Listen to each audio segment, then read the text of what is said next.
अब इसके बाद 4 ग्रुप्स बच जाते हैं। तो आप ये समझें कि आपने पहले ग्रुप से पॉलिटिकल साइंस का आईआर रखा, अब आपको 200 के बाद आपको 400 नंबर और चाहिए। तो ये 4, 5, 6, 7 ये 4 ग्रुप्स में से आप 1 से 100 नंबर के 4 सब्जेक्ट लाजमी आपको रखने पड़ेंगे। ये जो ग्रुप 4 है ये सारा हिस्ट्रीज का ग्रुप है, इंडो पाक history, Islamic history, British history, European history और यूएस हिस्ट्री।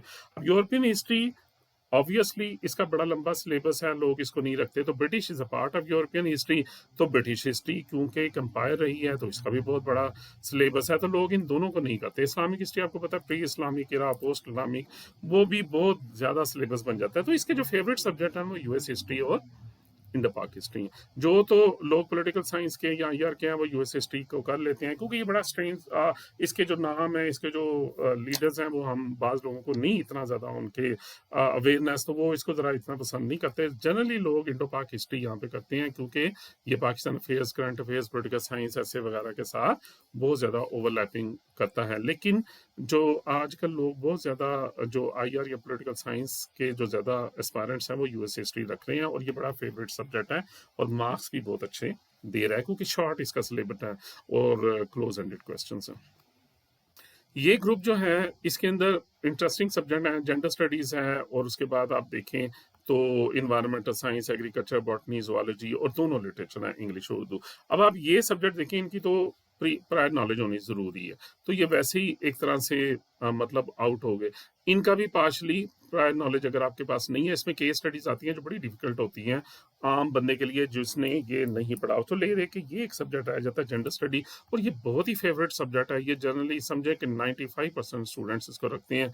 इसके इसके जो क्वेश्चंस हैं वो बड़े इंटरेस्टिंग हैं। जो आजकल के हॉट इश्यूज हैं जैसे वुमेन एम्पावरमेंट है, वो सेक्सुअल हरासमेंट है, वो मेनली इस तरह के क्वेश्चन इसके अंदर आते हैं, जो मूवमेंट्स हैं वुमेन से रिलेटेड। तो ये वैसे भी आपको पता होना चाहिए। सो इसका सिलेबस भी इतना लंबा नहीं है, क्लोज एंडेड क्वेश्चंस हैं, इसकी स्कोरिंग भी अच्छी है, गुड और हाई है। तो ये सब्जेक्ट जो है ना वो बहुत अच्छा सब्जेक्ट है इस ग्रुप नंबर 5 में। ग्रुप 6 में देखें तो जनरली लॉ के सब्जेक्ट है, कॉन्स्टिट्यूशनल लॉ है, इंटरनेशनल लॉ, मुस्लिम लॉ, मर्केंटाइल लॉ, क्रिमिनोलॉजी और फिलोसफी। तो इसमें जो इंटरेस्टिंग सब्जेक्ट है जो जनरली लोग रखते हैं वो क्रिमिनोलॉजी और फिलोसफी है। हाँ, कॉन्स्टिट्यूशन लॉ जो पॉलिटिकल साइंस के स्टूडेंट्स हैं उनका कॉन्स्टिट्यूशनल लॉ भी इसके अंदर आ जाता है। और जो फिलॉसफी है, फिलॉसफी अगर आपने पॉलिटिकल साइंस रखा है तो आप फिलॉसफी आपके लिए बहुत अच्छी ऑप्शन इसलिए है कि पॉलिटिकल साइंस का पेपर 2 जो है वो सारे का सारा समझे फिलॉसफी का पेपर। फिलॉसफी में मुख्तलिफ फिलासफर्स हैं, और ये वो फिलासफर्स हैं जो सारे के सारे पॉलिटिकल साइंस के पेपर 2 में आते हैं। इसी तरह क्रिमिनोलॉजी अगर है, अगर आपने ग्रुप 7 में सोशियोलॉजी रखनी है तो क्रिमिनोलॉजी बहुत अच्छा है, क्योंकि क्रिमिनोलॉजी में भी जैसे जुवेनाइल डिलिंक्वेंसी है और जो इस तरह के जो इश्यूज हैं जो वैसे भी आपको पता होना चाहिए, बड़े इंटरेस्टिंग इसके अंदर से क्वेश्चन आते हैं, क्लोज एंडेड है, छोटा सिलेबस है। तो मेरे हिसाब से ये लॉ के सब्जेक्ट्स के की बजाय इस ग्रुप में से क्रिमिनोलॉजी या फिलोसफी को आपको चूज करना चाहिए। हाँ, कॉन्स्टिट्यूशन लॉ आप रख सकते हैं अगर आपने पॉलिटिकल साइंस में, लेकिन कॉन्स्टिट्यूशन लॉ भी और फिलोसफी भी बहुत अच्छी ऑप्शन है इसके अंदर, क्योंकि वो उसकी भी ओवरलैपिंग पॉलिटिकल साइंस के साथ बहुत ज्यादा है। और लास्ट जो ग्रुप है इसके अंदर journalism, psychology, geography, sociology, anthropology और लैंग्वेजेस। लैंग्वेजेस सारी रीजनल लैंग्वेजेस हैं, इसमें पंजाबी है, पश्तो है, सिंधी है, बलोचिया वगैरह वगैरह। ये लैंग्वेजेस जो हैं वो वक्त के साथ साथ इनको इंटरचेंजिंगली जो है ना वो इनकरेज करते रहते हैं। जिसको इनकरेज करना होता है स्कोरिंग पॉइंट हाई कर देते हैं। हमारे ज़माने में 2001 में पंजाबी बहुत ही पॉपुलर थी, मैंने खुद भी रखी थी, बहुत अच्छे मार्क्स आए थे। लेकिन बाद में फिर इसको उन्होंने डिस्करेज किया, आप किसी और जबान को, कभी पश्तो को ले आते हैं, कभी सिंधी को ले आते हैं। तो ये आपकी चॉइस है। अगर आपका बहुत कमांड इसके ऊपर है अपनी रीजनल लैंग्वेज के तो बहुत अच्छी बात है। इसमें जर्नलिज्म भी किसी ज़माने में बहुत फेवरेट था, लेकिन अब नहीं है, इतना ज़्यादा स्कोरिंग इसमें नहीं आ रहा। तो इसमें जो मोस्ट फेवरेट सब्जेक्ट है ना वो सोशियोलॉजी और एंथ्रोपोलॉजी। सोशियोलॉजी तो हमेशा से बहुत अच्छा सब्जेक्ट रहा है, ओवरलैपिंग भी बहुत है।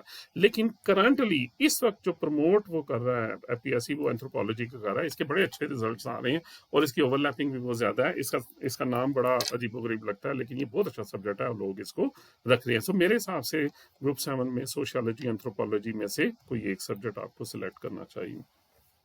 इस तमाम एनालिसिस को अगर आप सामने रखें तो आपकी जो सब्जेक्ट सिलेक्शन अगर आप मुझसे पूछें तो कुछ इस तरह की, किसी भी फील्ड से आप ताल्लुक रखते हो इस तरह की होनी चाहिए। ग्रुप 1 से आप पॉलिटिकल साइंस या आईआर को रखें। अगर इंग्लिश बहुत अच्छी है और आपको पसंद भी है अखबार और इंटरनेशनल इश्यूज करंट तो आप आईआर को रख लें, लेकिन इसका स्कोरिंग ट्रेंड थोड़ा लो है।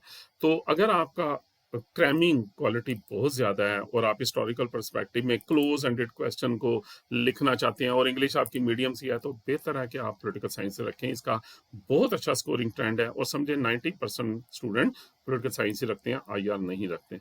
अब उसके बाद जब आपने पॉलिटिकल साइंस रख ली तो आप इंडो पाक या यूएस हिस्ट्री रखेंगे। इंडो पाक का फायदा ये है कि इसमें आपका पॉलिटिकल साइंस भी कवर हो जाता है और आपका पाकिस्तान अफेयर्स भी, उसके बाद ऐसे भी, और जनरली बहुत से सब्जेक्ट इसमें, क्योंकि आपको वैसे भी पता होना चाहिए पाकिस्तान मूवमेंट और उसकी।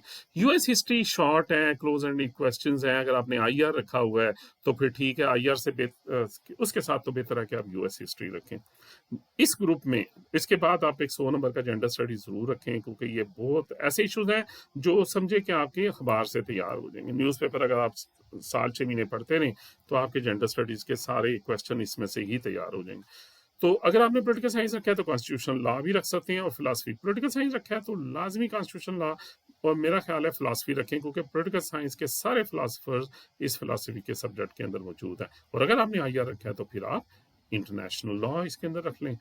अच्छा, और लास्ट जो है आप जर्नलिज्म, सोशियोलॉजी, एंथ्रोपोलॉजी या लैंग्वेज, ये डिपेंड करता है आपकी पंजाबी, सिंधी, बलोची बहुत अच्छी है तो बहुत अच्छी बात है, फिर आप लैंग्वेज रख लें, आपके लिए बड़ा आसान होगा। इंग्लिश से थोड़ा सा आपको छुटकारा मिल जाएगा अगर आप अपनी जबान में वो पेपर अटेम्प्ट करेंगे।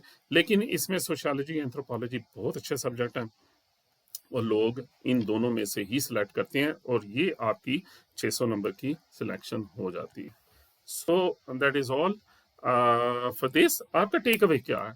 आपने जो चीज़ें याद रखनी है ना, 2-3 चीज़ें, अगर आपने वाकई सीरियसली सोचा हुआ है सीएसएस अटेम्प्ट करने का, तो नंबर 1 आपने सोचा, पहले ऐसा नहीं था, 2-3 साल से आपको पता है ये शुरू हुआ है, एमपीटी।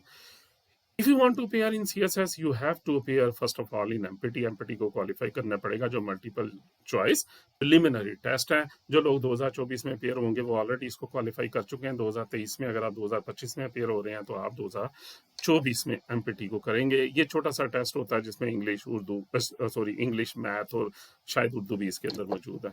तो वो आपने 100 नंबर का एक टेस्ट आपने देना है। उसके बाद आप जब, जैसे कि मैंने आपको बताया, आपने अपनी इंग्लिश बेहतर कर ली है, आपने साल 6 महीने न्यूज़पेपर पढ़ ली है, आर्टिकल की रिटेंशन आप में है, तो आप अपनी लाइफ स्टाइल मॉडिफिकेशन शुरू कर दें। इनविटेबल है ये आपकी सक्सेस के लिए। जैसे ही आप शुरू करेंगे कि मैंने सारा सिलेबस अब तैयारी शुरू कर दी है, तो उस वक्त आप अपनी लाइफ स्टाइल मॉडिफिकेशन शुरू कर दें। अपनी सारी एक्टिविटीज़, अपनी जॉब से छुट्टी ले लें, अपनी हॉबीज़ को एक साइड पर रख लें, कोई शादी, कोई पार्टी आप अटेंड ना करें। आप देखेंगे 6 महीने में फोकस, क्योंकि ये जो फोकस है ये बड़ा ज़रूरी है इस तैयारी के लिए। जब ये फोकस टूटता है तो आपको फिर 2-3 दिन चाहिए होते हैं इस फोकस को वापस लाने के लिए। सब्जेक्ट सिलेक्शन आप समझें, it's a matter of life and death for you. ये आपकी की है, इसके लिए आप अच्छा डिस्कशन करें, लेकिन ये ना करें जैसे कुछ लोग करते हैं। कुछ लोग ऐसे भी होते हैं जो 2-3 साल सोचते ही रहते हैं कि सब्जेक्ट सिलेक्शन क्या करनी है। एक आधा महीना इसके ऊपर करें, जो लोग जिनको पता है उससे डिस्कस करें और एक सब्जेक्ट सिलेक्शन प्रॉपर करके then stick to your selection. और एक फार्मूला याद रखें, ये हम हमेशा से कहते हैं, हमारे ज़माने में भी होता था, हमने अपने टीचर से सुना है, आप भी याद रखें कि एलोकेशन इन सीएसएस, क्वालिफिकेशन नहीं। मैंने जैसे आपको बताया, जब आपको एलोकेशन मिलेगी तो फिर सीएसएस की कामयाबी है, वरना कोई कामयाबी नहीं है, चाहे आप सारे इम्तिहान कामयाब कर लें। So this allocation in CSS is equal to English plus newspaper. English से मुराद है कमांड ऑन इंग्लिश, प्लस आपने कंटिन्यूसली न्यूज़पेपर पढ़ना है till the time you qualify your interview. अगर आप ये 2 चीज़ों को सामने रखते हैं तो आप डेफिनेटली सीएसएस क्वालिफाई कर लेंगे। So thank you very much and best of luck for your exam.